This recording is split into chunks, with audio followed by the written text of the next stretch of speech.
నీతోనే నేను నడవాలని ఆశతో ఉన్నాను యేసయ్యా.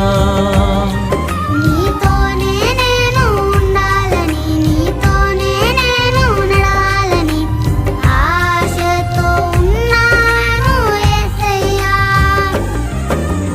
తప్పిపోయినా గొర్రెను నేను నీ దరికి చేర్చుకో యేసయ్యా.